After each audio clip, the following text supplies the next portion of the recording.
yang setia buka puasa di Menasah Puputnya.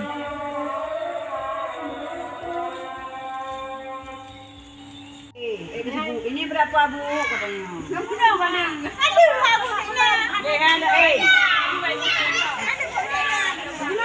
Lagi kepak-kepak barang mau diorder.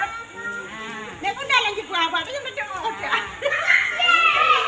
Ini yang kalem, sop, apa suka sop?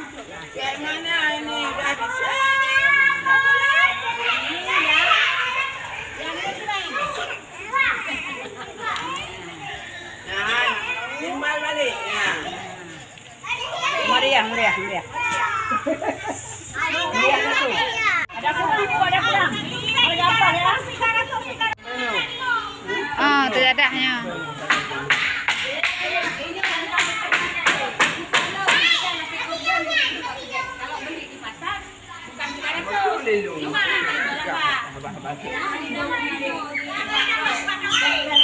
Ada semua yang mengguna pada no kok cai dalam ni je. Dia mesti buat dulu. Ini power no. Produk unggulan UP2K PKK Kampung Dayak Bang Seribu ya.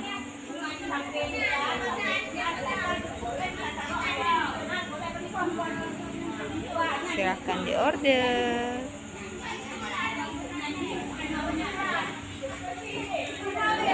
Yang promosinya wah? Ya, nimpa pada kuimu. Nang rawa. Oh jujur. Yang kedua lagi nyohai kena Produk PKK Dayak Bang Seribu. ada kue.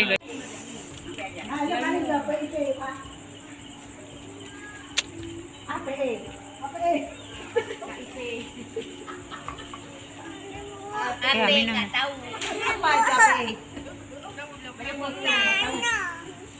APE alat permainan edukatif.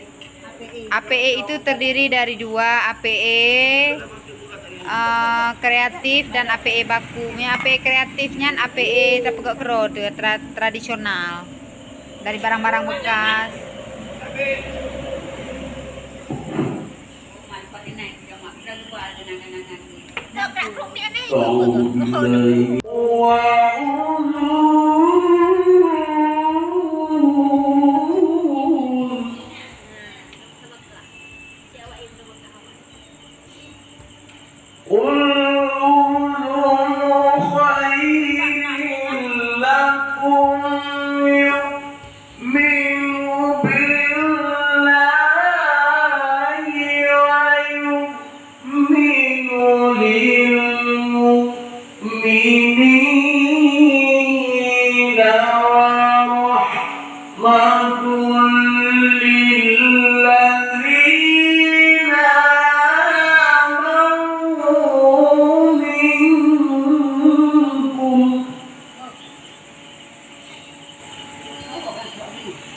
Pakai katanya udah mah.